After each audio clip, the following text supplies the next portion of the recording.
মোবাইলে কার্টুন দেখতে দেখতে ঘুমিয়ে পড়েছে তাইম।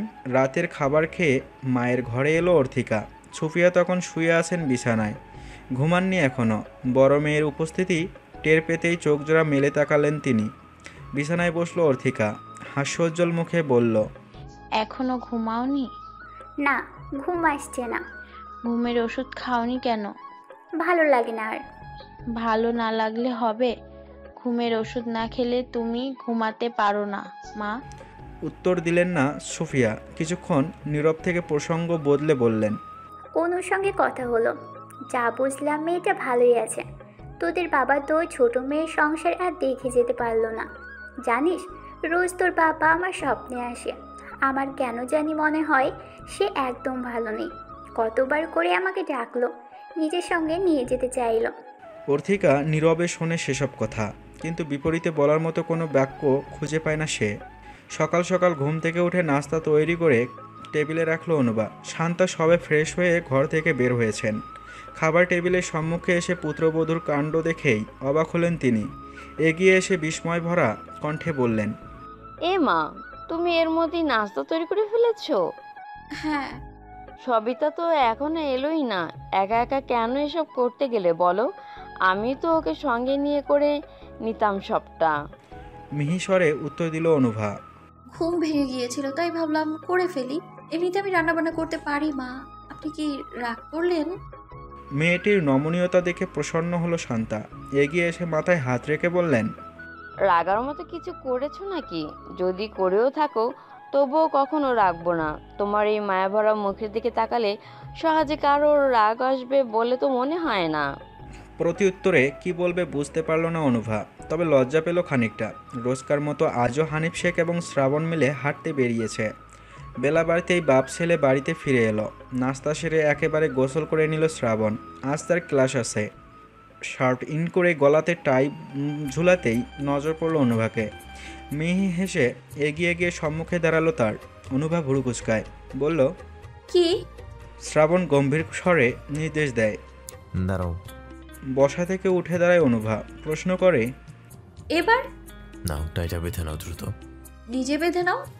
বিয়ে করেছি কি নিজে বাঁধার জন্য নাকি? একটা দায়িত্ব আছে না তোমার? কথা বাড়ায় না অনুভা। নীরবে টাইটা বেঁধে দেওয়ার প্রচেষ্টা চালায়। কয়েক মিনিট সময় নিয়ে প্রচেষ্টা সে সফলও হয়। টাই বাঁধা হতেই তার সামনে থেকে সরে আয়নার সম্মুখে গিয়ে দাঁড়ায় শ্রাবণ। চুলে হাত দিয়ে তা ঠিক করায় ব্যস্ত হয়ে পড়ে। নীরবতা ভাঙ্গে অনুভা। নিচু স্বরে বলে, একটা কথা ছিল। নিজের কাজ করতে করতেই শ্রাবণ উত্তর দেয়, হ্যাঁ বলো। আসলে আমি চাইছিলাম আবার নতুন করে একটা জব করতে। হাত থেমে যায় শ্রাবণের। ঘাড় ঘুরিয়ে অনুভার পানে তাকায়। সেই দৃষ্টি দেখতেই অনুভা পুনরায় বলে ওঠে, আগের চাকরিটা এখানে আসার আগেই আমি ছেড়ে দিয়েছিলাম। ওখানে আর চাকরি করাটা আপুর পছন্দ না, তাই চাচ্ছিলাম অন্য কোথাও যদি ট্রাই করি। তৎক্ষণাৎ শ্রাবণ কিছু বলতে চাইল, কিন্তু তাকে বলতে না দিয়ে অনুভা বলে উঠল, আমি আসলে চাচ্ছি না আপুর উপর সবকিছু চাপিয়ে দিয়ে নিজে ভালো থাকতে, আর না চাইছি কারো সাহায্য। আমি শুধুমাত্র ওদের পাশে থাকতে চাই। বাধা দিতে পারল না শ্রাবণ। মৃদু হেসে বলল, তোমার যা ইচ্ছে তুমি করতে পারো না ভাব, তোমার কোনো কিছুতেই আমি বাধা হয়ে দাঁড়াবো না। তোমার বাবা মা, মানে যদি ওনাদের সঙ্গে একটু কথা বলে নিতে। বাবার মনে হয় না এতে কোনো আপত্তি থাকবে, তবে মা বললেও কিছু বলতে পারে। মাকে না হয় আমি বুঝিয়ে বলবো। প্রসন্ন হেসে ধন্যবাদ জানালো অনুভা। প্রতি উত্তরে মৃদু হাসল শ্রাবণ। এগিয়ে এসে স্ত্রীর কপালে চুম্বন এঁকে বিদায় নিয়ে বের হলো বাড়ি থেকে। কাজের মেয়েটা এসেই ঘরদোর পরিষ্কার করতে লেগে পড়েছে। আজ কি রান্না করবেন স্বামী থেকে সে পরামর্শ নিয়ে রান্নাঘরে এসে উপস্থিত হলেন শান্তা। রোজকার মতো আজও বাড়িতে সুফিয়া, তাইম, মাজেদা ব্যতীত আর কেউ নেই। কলিং বেল বাজার শব্দে ভেজা হাতটা পরনের জামার মধ্যে মুছেই দরজার দিকে এগিয়ে গেল মাজেদা। দরজা খুলে দুজন পুরুষকে দেখে বেশ অবাক হলো। পুরুষ দুজনের বয়সের পার্থক্য অনেক। একজন বয়োজ্যেষ্ঠ আর একজন প্রাপ্তবয়স্ক। মাজেদা হেরে গলায় বলল, আপা বাড়িত নাই, বেশি দরকার হইলে পরে আইয়েন, আর কম দরকার হইলে আমারে কন। বয়োজ্যেষ্ঠ লোকটি বললেন, আমি অতি আর অনুর বড় চাচা, ওগোর মায় বাড়িতে নাই, থাকলে ডাইকা দাও, একটু কথা আছে। লোকটির পানে প্রগাঢ় দৃষ্টিতে তাকালো মাজেদা।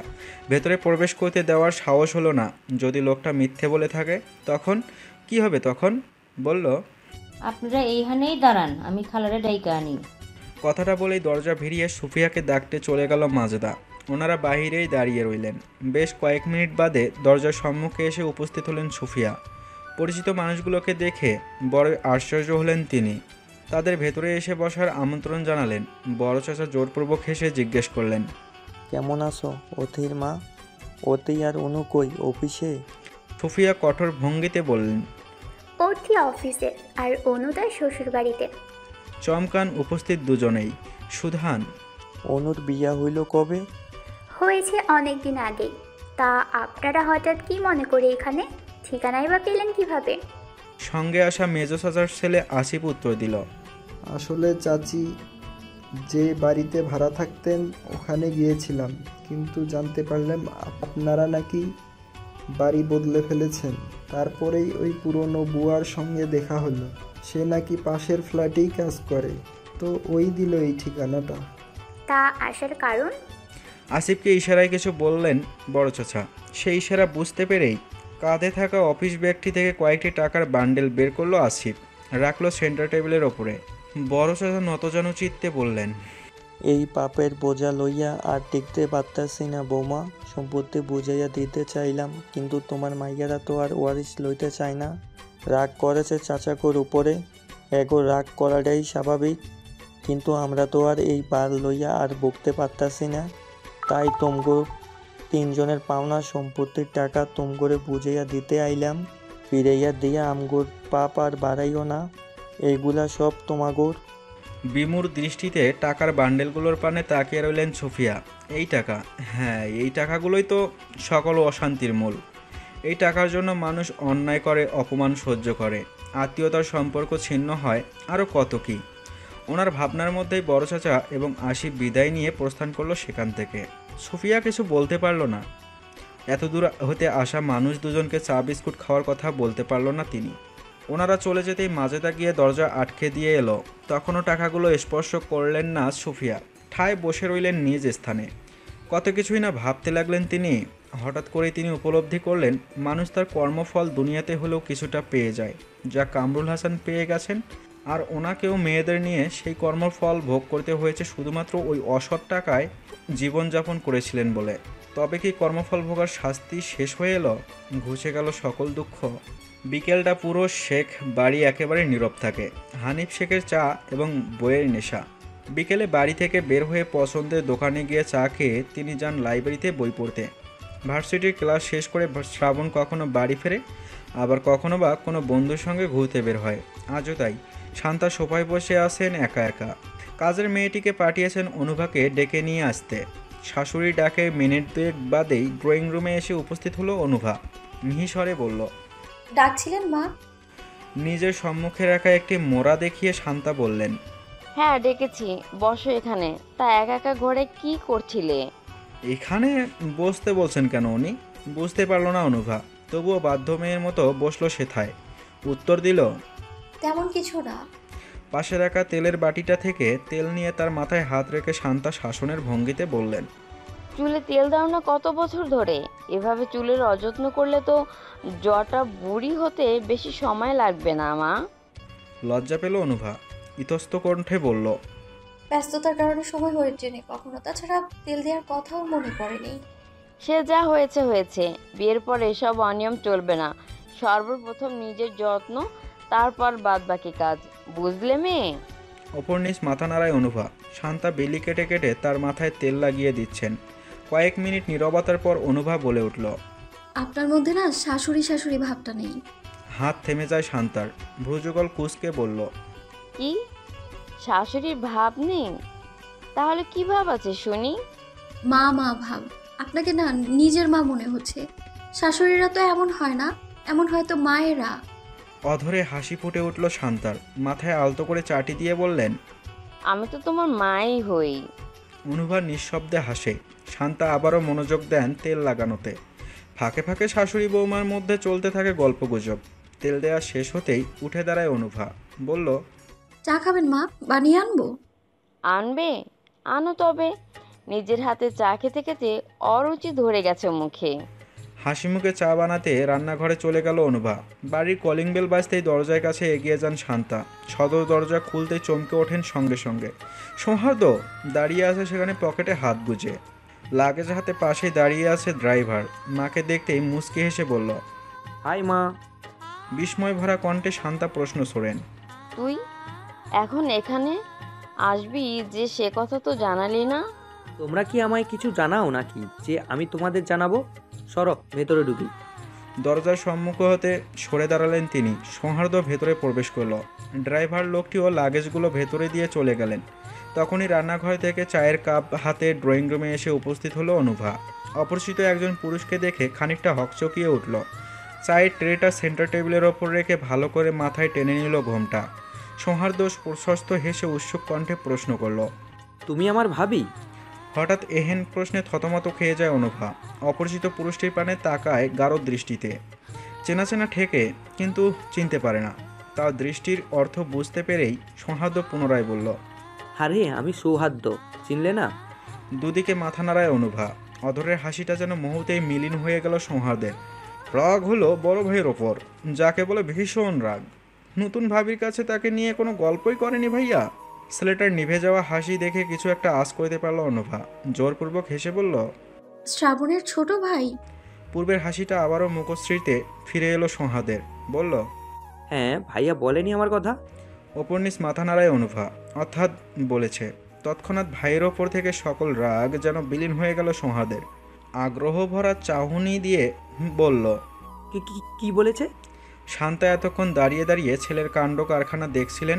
এবার এগিয়ে এসে কড়া গলায় বললেন, ঘরে গিয়ে বাইরের পোশাক ছেড়ে তারপর আয়, খাবার বাড়ছি আমি। বিমানে কি না কি খেয়েছিস তার তো ঠিক নেই। খাওয়া দাওয়া শেষে ভাবির সঙ্গে আলাপ হবে। মায়ের কথায় অত গুরুত্ব দিল না সৌহার্দ্য। সোফায় বসে হাতে তুলে নিল চায়ের কাপ। বড় করে চুমুক বসিয়ে তৃপ্তি সূচক শব্দ করে মুখ দিয়ে প্রশংসা করে বলল, ভালো চা বানাও তো ভাবি। শান্তা ফের রাগত স্বরে বললেন, ভারী অধপতন হয়েছে দেখছি তোর। মেহুর মতো ফ্রেশ না হয়ে খেতে শুরু করে দিয়েছিস। তুমি এমন করছো কেন মা? আগে ভাবির সাথে কথা বলবো, তারপর ঘরে গিয়ে একেবারে ফ্রেশ হয়ে একটু ঘুম দিব। রাতে ঘুম হয়নি। অনুভা সৌজন্য হেসে বলল, আগে বিশ্রাম নিন, তারপর না হয় গল্প করা যাবে। আমি তো এখানেই আছি। কি বলো ভাবি? আমি শুধু তোমার জন্য এত দূর থেকে ছুটে এলাম। বাই দা ওয়ে, তুমি আমায় আপনি বলছো কেন? দেবরকে কে আপনি বলে? ভাইয়াকে তুমি বলবে, অথচ ভাইয়ার ছোট ভাইকে আপনি। ছি, তুমি করে বলবে, ঠিক আছে? এবারও উপর নিচ মাথা নাড়ায় অনুভা। প্রসন্ন হাসে সৌহার্দ্য। চায়ের ট্রেটা নিয়ে উঠে যায়। নিজ কক্ষের দিকে যেতে যেতে বলায়, মাথা ধরেছে, চা ভর্তি দুটো কাপই আপাতত আমার প্রয়োজন। পরে কথা হবে ভাবি, টাটা। ছেলে যাওয়ার পথে তাকিয়ে উদাস কণ্ঠে শান্তা বলেন, এই ছেলে দুটোকে নিয়ে একদম পারি না। দুইটার স্বভাব ব্যতীত বাকি সব দুই ভাইয়ের মধ্যে একেবারে মিল। শাশুড়ির চিন্তিত মুখ দেখে নিঃশব্দে হাসে অনুভা। রোজকার মতো রাতে বাড়ি ফিরতেই মাজেদা দরজা খুলে দিল। ভেতরে প্রবেশ করতেই মাকে সোফায় হেলান দিয়ে চোখ বন্ধ করে বসে থাকতে দেখতে পেল অর্থিকা। মাজেদার উদ্দেশ্যে প্রশ্ন করল, মা এখানে বসা কখন থেকে? খালাই তো হেই দুপুরবেলা থাইকেই এনে বইয়া আছে। আমনের চাচা আর চাচতো ভাই আইছিল, তারা যাওয়ানের পর থাইকেই চাচি এনে বওয়া। আমি অনেক ডাকলাম, কিন্তু আমার লগে কোনো কথাই কইল না। চিন্তিত হলো অর্থিকা। চাচা এসেছিল বাড়িতে? কোন চাচা? কী বা বলে গেল মাকে? মায়ের দিকে এগিয়ে যেতে যেতে মাজেদার উদ্দেশ্যে জিজ্ঞেস করল, টাইম কোথায়?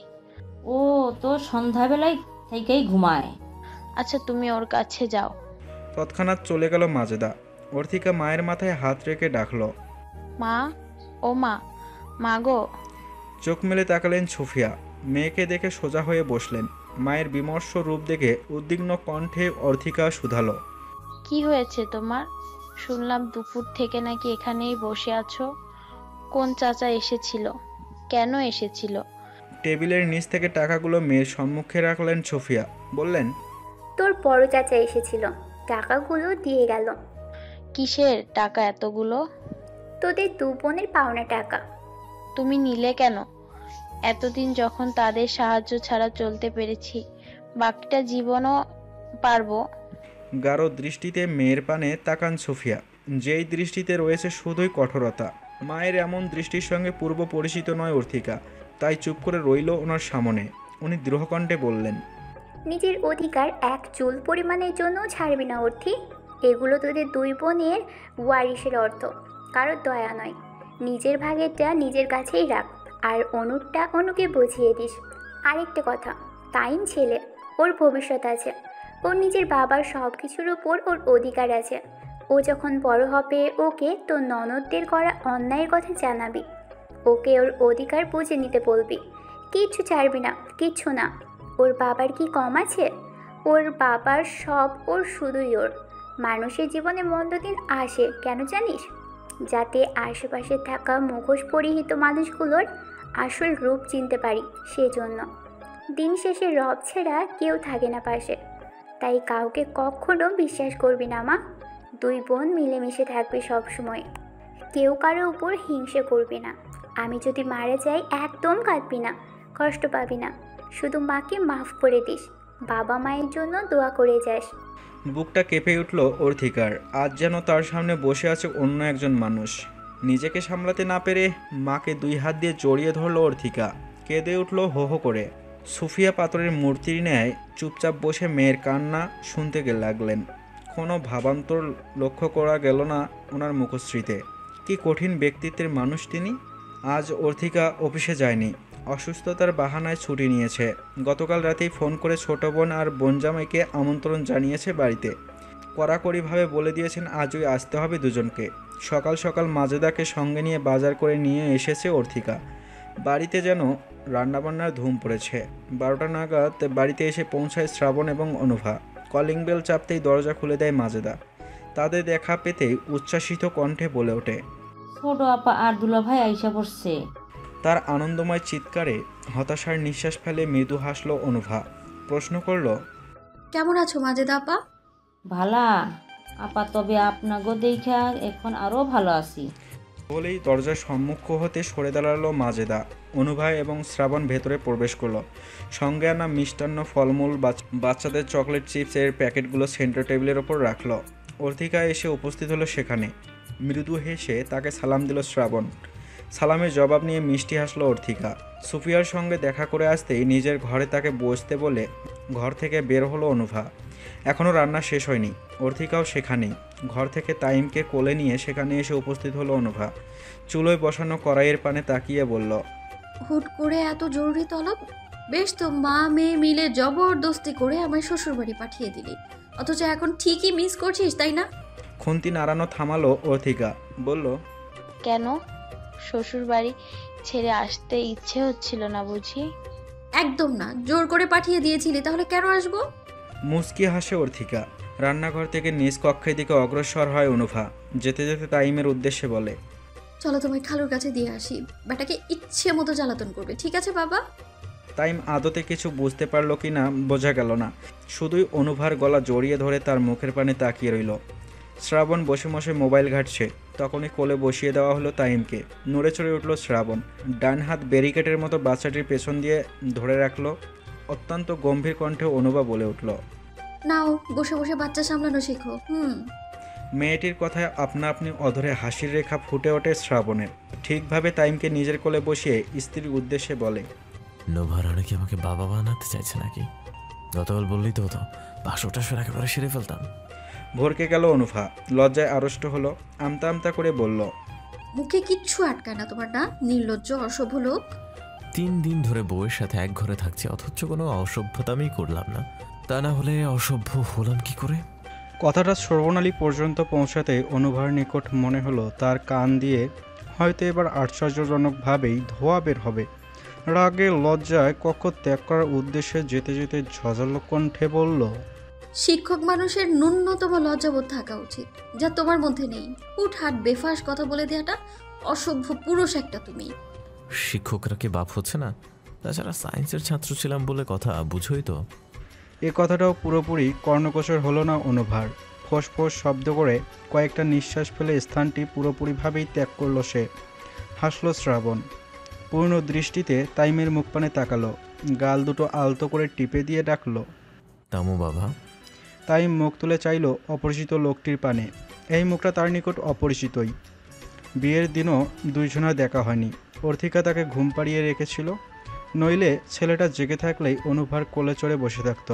বাচ্চাটির দৃষ্টি দেখে মিষ্টি হাসল শ্রাবণ। শুরু করলো তার সঙ্গে ভাব জমানো। রান্নাঘরে এসে উকি দিল অনুভা। অর্থিকা সেখানে নেই। অজ্ঞতা বড় বোনের কক্ষে প্রবেশ করলো সে। এখানেও তাকে না পাওয়ায় এবার গেল মায়ের ঘরে। সেখানেই পেয়ে গেল বোনকে। বিছানায় মায়ের পাশে বসে আছে অর্থিকা, কথা বলছে দুজনে। অনুভা এসে সামিল হলো তাদের কথোপকথনে। তখনই 2টো টাকার বান্ডেল তার দিকে এগিয়ে দিল অর্থিকা। টাকাগুলো দেখে চমকায় অনুভা, বলল, এতগুলো টাকা কোত্থেকে এলো? সুফিয়া বেগম উত্তর দিলেন, তোর বড় চাচা আর আসিফ এসেছিল, ওরাই দিয়ে গেল তোদের 2 বোনের ওয়ারিশের টাকা আর আমার স্বামী সত্ত্ব। ওরা দিল আর তুমি রেখে দিলে? এটা কি ঠিক হলো মা? এতদিনকার কষ্টটা বৃথা গেল না তবে? এটা তোদের পাওনা। ওরা নিজেদের ভুল বুঝতে পেরেছে, তাই দিয়ে গেছে। এতে তোর কষ্ট কেন বৃথা যাবে? বাবা মায়ের জন্য যতটা কষ্ট করেছিস, দেখবি আল্লাহ তার উত্তম প্রতিদান দান করবেন। সবসময় দোয়া করি আমার মেয়েটা যাতে সুখী হয়, তাই নিজের অধিকার বুঝে নে মা। এ ব্যাপারে কিছুক্ষণ নীরব রইল অনুভা, তারপর বলে উঠল, আমার এসব চাই না মা। এখন তো আমার বিয়ে হয়ে গেছে, তাই আমি আর এসব দিয়ে কি করব? টাকাটা বরং আপুকেই দিয়ে দেও, মানে ভবিষ্যতে কাজে লাগবে ওর। সঙ্গে সঙ্গে দ্বিমত পোষণ করলো অর্থিকা, বলল, কেন লাগবে না? অবশ্যই লাগবে, এটা তোর পাওনা। তাছাড়া আমি প্রথমে ভেবেছিলাম শ্রাবণের সামনে কথাটা বলবো, কিন্তু পরে ভাবলাম তুই যদি কিছু মনে করিস। মুস্কি হাসলো অনুভা, প্রতিউত্তর বলল, ওর সামনে বললেই কি না আর না বললেই কি, ওর উত্তরটা আমার জানা আছে। ও সরাসরি বলে দিত এসব নোভার লাগবে না আপু, নোভার দায়িত্ব আমার, ওর ইচ্ছা অনিচ্ছা পূরণের দায়িত্বটাও আমার, তাই আপনি রেখে দিন এগুলো। হতাশ কণ্ঠে অর্থিকা বলল, নিবি না তবে? না, এটা আমার তরফ থেকে আমার টাইমের জন্য উপহার। ও তো আমারও ছেলে, তাই না? ওর ভবিষ্যৎ নিয়ে ভাবা তো আমারও দায়িত্ব। আখি যুগল ভিজে উঠল অর্থিকার। শক্ত করে জড়িয়ে ধরল ছোট বোনকে। 2 বোনের মিল মহব্বত দেখে সুফিয়া আড়ালে চোখের পানি মুছলেন আসলে। রবের নিকট মনে মনে দোয়া করলেন যাতে চিরকাল 2 বোন এমন মিলেমিশেই থাকে, তাদের মধ্যকার ভালোবাসার সম্মান যেন অটুট থাকে। সন্ধ্যা হতেই শ্বশুরবাড়ি থেকে স্ত্রীকে নিয়ে নিজের বাড়িতে উদ্দেশ্যে রওনা দিল শ্রাবণ, কিন্তু মাঝপথে এসেই থেমে যায় গাড়ি। অনুভা ঘাড় বাঁকিয়ে পাশে তাকায়। তার চাহনি অত তোয়াক্কা না করে সিট বেল্ট খুলে গাড়ি থেকে নেমে পড়ে সে। ঘুরে এসে অনুভার পাশের সিট বেল্টটা খুলে দিয়ে কোমল স্বরে বলে, নেমে এসো। কেন? এখানে আবার কি? এত প্রশ্ন করো কেন বলো তো নোভা? আমি কি তোমায় এখানে রেখে চলে যাব নাকি? সেই কথা কখন বললাম? তাহলে নামছো না কেন? গাড়ি থেকে নেমে পড়ল অনুভা। সে নামতেই গাড়ির দ্বার বন্ধ করে গাড়ি লক করলো শ্রাবণ। আগে আগে হাঁটতে লাগলো বাম দিকের পথ ধরে। অনুভব হাঁটছে তার পিছু পিছু। কয়েক মিনিট হাঁটার পর ফের প্রশ্ন করল, যাচ্ছি কোথায়? কোথাও না। তাহলে হাঁটছি কেন? এমনি। কেন, ভালো লাগছে না? প্রতি উত্তর করল না অনুভা। আশেপাশে ভালো করে দেখতে লাগলো। হাঁটতে হাঁটতে তারা ধানমন্ডি লেকের কাছাকাছি চলে এসেছে। চারিদিকে আলোতে আলোতে ঝলমল করছে। ক্ষণে ক্ষণে হেঁটে যাচ্ছে কত শত কপত কপতি। এই রাতের আধারে আশেপাশের আলোয় চকচক করছে লেকের পানি। এতটা মুগ্ধ হয়ে এর আগে কখনো রাতের শহরটা হেঁটে হেঁটে দেখা হয়নি অনুভার। হঠাৎ সে অনুভব করলো তার হাতটা পরম আবেশে কেউ নিজের হাতের মুঠোয় নিয়ে নিয়েছে। আপনা আপনি অধরে হাসির রেখা ফুটে উঠল তার। সম্মুখে চাইল পুরুষটির পানে। শ্রাবণ তাকে টেনে নিজের পাশাপাশি নিয়ে এলো। পায়ে পা মিলিয়ে দুজনে হেঁটে চলছে অনির্দিষ্ট গন্তব্যে। অনুভব ফিসফিসিয়ে বলল, বাড়ি ফিরবে না? এত তারা কিসের? 2-3টে বাচ্চা রেখে এসেছো নাকি? সব সময় ফাজলামো মার্কা কথা। হাসে শ্রাবণ, বলে, তাহলে ফেরার কথা জিজ্ঞেস কেন করছো বারবার? সময়টা উপভোগ করো। দেখো আজকের আকাশটা সুন্দর না অনেক? পূর্ণ দৃষ্টিতে আকাশের পানে তাকায় অনুভা। আকাশে অর্ধ খাওয়া চাঁদ, মেঘহীন পরিষ্কার আকাশটায় ছড়িয়ে ছিটিয়ে আছে তারা। সত্যি রাতের আকাশটা অদ্ভুত সুন্দর। বলল, সুন্দর, তবে শুধুই আজকের আকাশ নয়, বরং আকাশ প্রতিদিনই সুন্দর দেখায়। হুম, আমার কাছে তো মনে হচ্ছে বিগত দিনের আকাশের চেয়ে আজকের আকাশটাই বেশি সুন্দর। কেন কেন? আজকে কি বিশেষ কিছু? হুম। কি? গাঢ় দৃষ্টিতে স্ত্রীর পানে তাকায় শ্রাবণ। অনুভার উৎসুক দৃষ্টিও তার পানেই নিবদ্ধ। সেই দৃষ্টি দেখে মুচকে হেসে টেনে দেয় অনুভার গাল, বলে ওঠে, কারণ আজকে আমার পাশে আমার নোভা আছে, তাই আজকের রাত, আজকের ওই আকাশ আর সময়টা আমার কাছে সবচেয়ে সুন্দর এবং বিশেষ দিন। বুকের ভেতর কৈশোরের সেই নিদারুণ অনুভূতি ছুঁয়ে যায় অনুভার। লাজুক হেসে সরিয়ে নেয় দৃষ্টি। পরনে আকাশি রঙের শাড়ি, মাথায় ম্যাচিং হিজাব, কাজল কালো চোখ। এত কিছুর মধ্যে এই হাসিটাই যেন প্রয়োজনীয় ছিল খুব। মন ভরে প্রিয়তমাকে দেখে নিল শ্রাবণ। এক ফাঁকে দৃষ্টিটি মোবাইলে করে নিল ক্যামেরাবন্দি। টের পেয়ে গেল অনুভা, বিচলিত কণ্ঠে বলল, এই তুমি ছবি তুললে কেন? হ্যাঁ, আমার নাতি নাতনিদের দাদির ছবি আমি তুলেছি, এতে কার কি শুনি? এবার শব্দ করেই হেসে উঠল অনুভা। মনে পড়ে গেল সেই দেখা হওয়া তৃতীয় দিনে শ্রাবণের বলা নাতি নাতনির নিয়ে ঢপ মারা গল্পটা। হেসে বলল, তুমি যে একটা মিথ্যুক তা কি জানো তুমি শ্রাবণ? কি মিথ্যে বললাম? কখন বললাম? কি মিথ্যা বললাম? তুমি আমায় বলেছিলে তোমার বাবা নাকি র্যাব, কিন্তু তোমার বাবা তো কলেজের একজন অধ্যক্ষ ছিলেন। তাহলে দেখো, তখন তোমার মাথায় কতটা গোবর ছিল, নইলে ওই মজাটাকে কি তুমি সত্যি ভেবে নিতে? তবে এটা অবশ্য ঠিক ছিল, তখন আমার নাতি নাতনিদের দাদি হিসেবে আমি তোমাকেই সিলেক্ট করে রেখেছিলাম আর বানিয়েও নিলাম। তা কোথায় তোমার সেই নাতি নাতনি?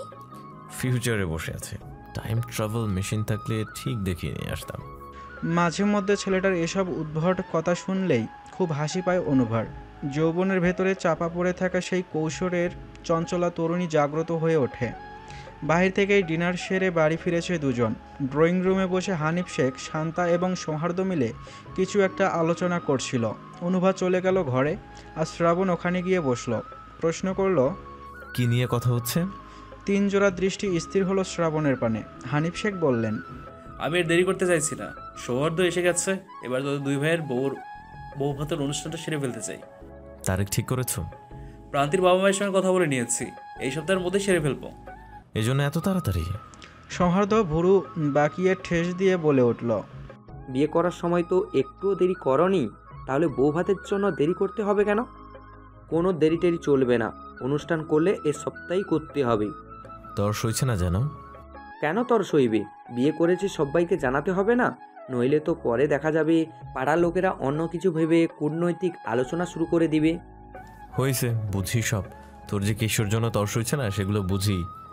বলেই সিঁড়ির দিকে হাঁটা ধরল শ্রাবণ। সৌহার্দ্য বসা থেকে উঠে দাঁড়ালো।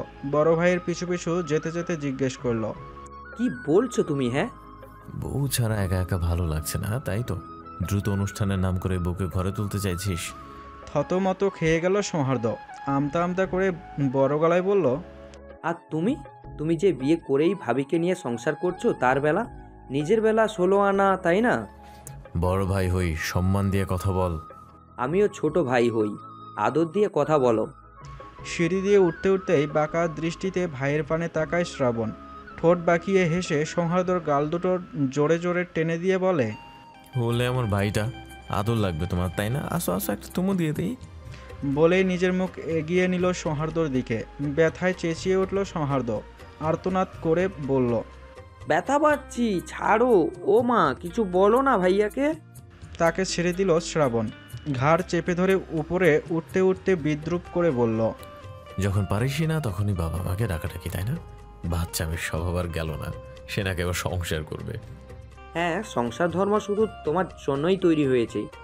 আবার কথা, মুখের মধ্যে টেপ লাগিয়ে রাখবো। সোফায় বসে হানিফ শেখ এবং শান্তা দেখে গেলেন ছেলেদের কর্মকাণ্ড। দুটো চোখের আড়াল হতেই একে অপরের পানে তাকিয়ে সশব্দে দীর্ঘশ্বাস ফেললেন। আসলেই দুটোর বাচ্চামি স্বভাব এখনও গেল না, নইলে কি এখনও একটা আরেকটার পেছনে এভাবে লেগে থাকে? 4 দিনের মধ্যেই বৌভাতের সকল আয়োজন সম্পূর্ণ হলো। গ্রাম শহরসহ বিভিন্ন জায়গা হতে আত্মীয় স্বজনরা এসে উপস্থিত হলো শেখ বাড়িতে। বিশাল এক কমিউনিটি সেন্টারে ভাড়া করে সেখানে অনুষ্ঠানের সূচনা করলেন হানিফ শেখ। 2 পুত্রবধূকে মনমতো সাজালেন শান্তা। লকারে তুলে রাখা সব গহনা দিয়ে গা ভর্তি করে দিলেন। স্ত্রীকে এমন ভারী সাজে দেখে দৃষ্টিতে মুগ্ধতা ছড়িয়ে গেল শ্রাবণের।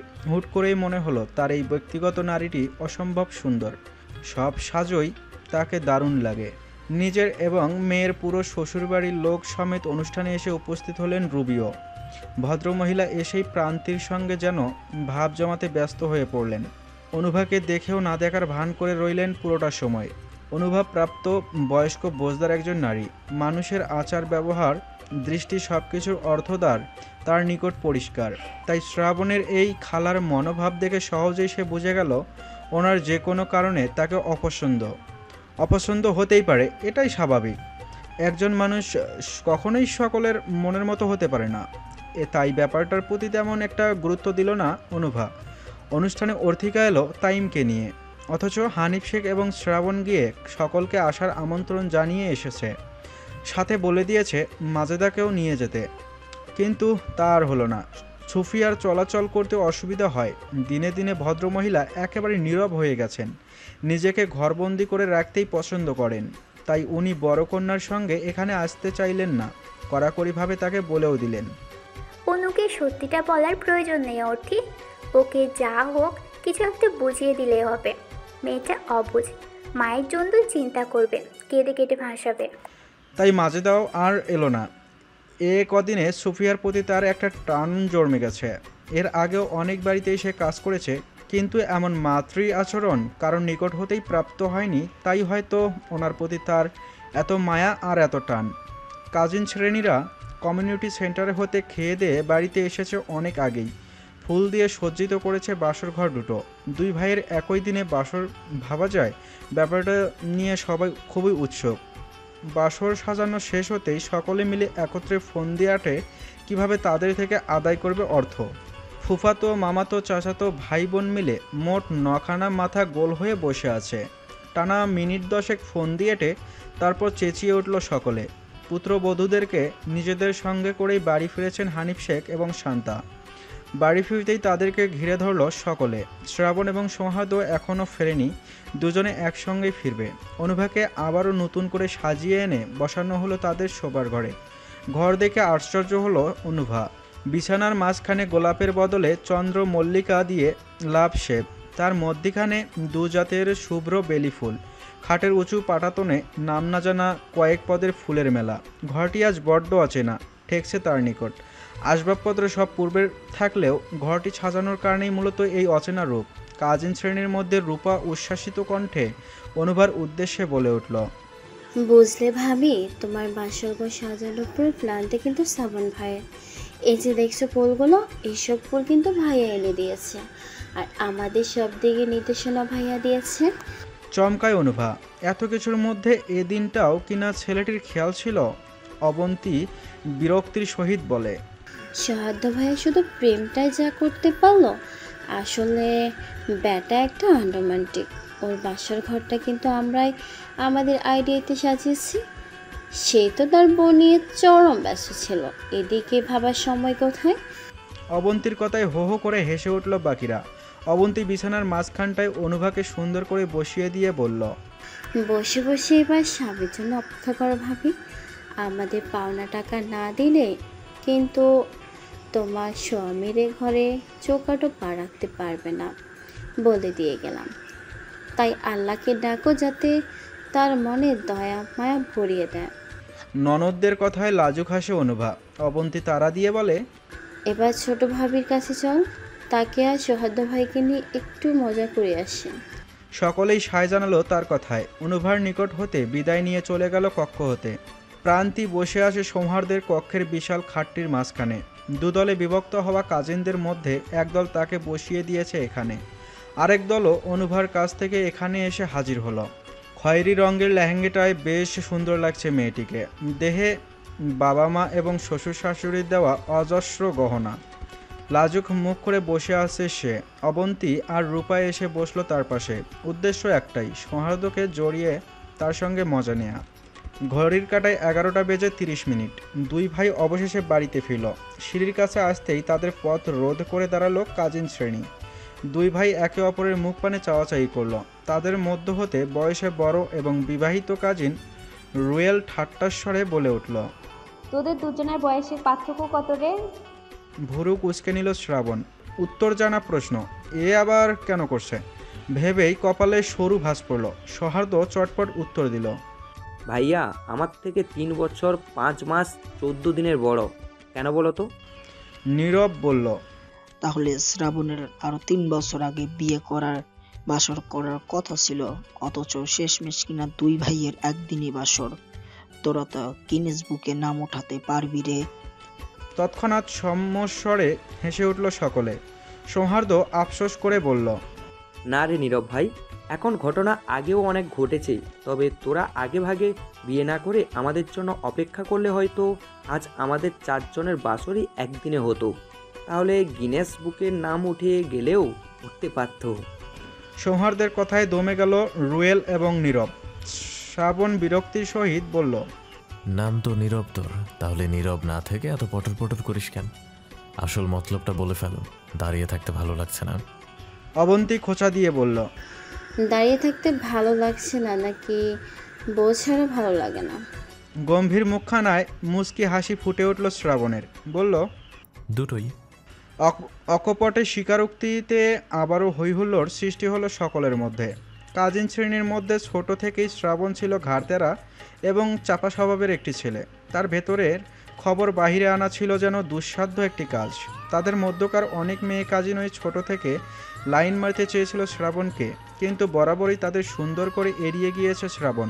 অথচ সেই ছেলেটিই কিনা একটা মেয়ের সাথে এত বছরের প্রণয়নের সম্পর্ক করে বিয়ে করে নিল, আবার কি সুন্দর করে সকলের সামনে নিজের অভিব্যক্তি স্বীকারও করে নিচ্ছে।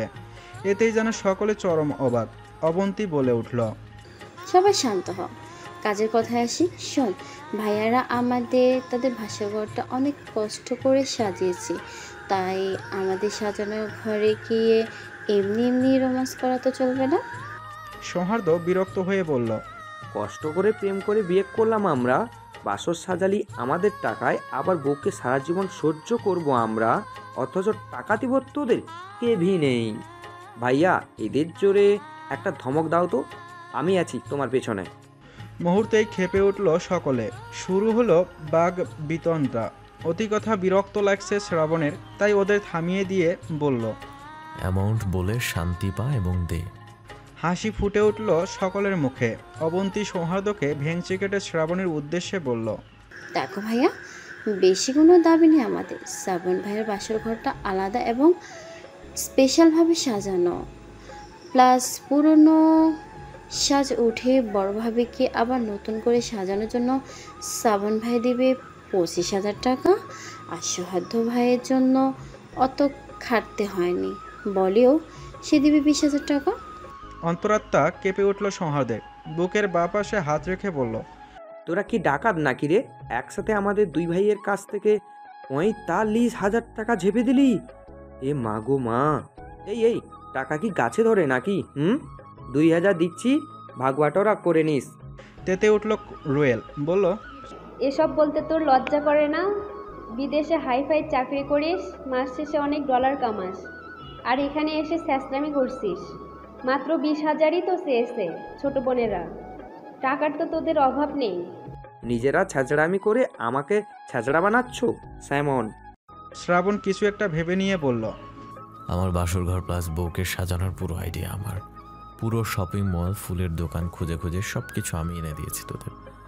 বাইরে থেকে লোক আনিয়ে এসব করালে হাইস্ট 10,000 টাকা খরচ হতো, এর বেশি কিন্তু না। তবুও তোরা আমার ভাই বোন, তাই 15,000 দিতে রাজি হয়েছে। এর থেকে একটা টাকাও বেশি দিব না। এবার বাকিটা তোদের মর্জি, ভেবে দেখ। তাদের সামনে থেকে কিছুটা দূরে গিয়ে দাঁড়ালো সকলে। আলোচনা চলল কি করবে। নীরব ফিসফিস করে বলল, শ্রাবণ যা ঘাড়তেরা, আমি তো ভেবেছিলাম একটা টাকাও ওর থেকে আদায় করতে পারবো না, তারপরেও 15তে রাজি হয়েছে, এটাই হাতে চাঁদ পাওয়ার মতো, তাই চুপচাপ মেনে নে। নীরবের কথায় সম্মতি জানালো সকলে। পুনরায় এসে দাঁড়ালো তাদের সম্মুখে। অবন্তী বলল, ওকে, তোমার কথায় রাজি আমরা, নগদে 15,000 দাও তবে। বলেই হাত বাড়ালো। মুচকি হেসে পাঞ্জাবির পকেট থেকে চকচকে একটা 1,000 টাকার বান্ডেল বের করে দিল শ্রাবণ। সকলেই আবারও আনন্দে চিৎকার করে উঠল। সৌহার্দ্য কাচুমাচু মুখ করে বলল, আমার থেকেও 5,000 কম রাখলে হয় না? অবন্তী বলল, শ্রাবণ ভাইয়ার মতো যুক্তি দেখা, তারপর ভেবে দেখব। কি যুক্তি দেখাবে ভাবতে লাগলো সৌহার্দ্য, কিন্তু খুঁজে পেল না কিছুই। বাধ্য হয়েই পকেট হতে সেও বের করলো একটা বান্ডেল। রুয়েল গুনল টাকাগুলো, কিন্তু এখানে 20,000-এর বদলে আছে 14,000। রেগে গেল তারা, প্রতিবাদ করে বলল, এটা কিন্তু ঠিক নয় সৌহার্দ্য, বাকি 6,000 দে বলছি। আমার কাছে এটাই ছিল, এর বেশি কিছু নেই, বাকিটা না হয় কাল দিব। নিবিড় ঘোর প্রতিবাদ করে বলল, বাকির নাম ফাঁকি, টাকা ছাড়া বাসর করে চৌকাট মারানো নিষেধ। সকলের মুখ গম্ভীর। সৌহার্দ্যর অসহায় মুখ করে বড় ভাইয়ের পানে তাকালো, বাচ্চাদের মতো পাঞ্জাবির হাতা টেনে ধরে বলল, ভাইয়া দিয়ে দাও না। বিরক্তির সহিত তার পানে তাকায় শ্রাবণ। সৌহার্দ্য ফের বলে, প্রমিস শোধ করে দিব। ভাইয়ের অসহায় মুখ দেখে না করতে পারে না শ্রাবণ। এমন ঝামেলায় পড়তে হবে ভেবে আগেই সে নিজের কাছে ভালো পরিমাণে ক্যাশ রেখে দিয়েছিল, তাই চুপচাপ দিয়ে দেয় তাদের টাকাটা। টাকা কে দিল তা নিয়ে কারো মধ্যে মাথা ব্যথা হলো না। টাকা নিয়ে দু ভাইকে অভিনন্দন জানিয়ে প্রস্থান করলো সকলে।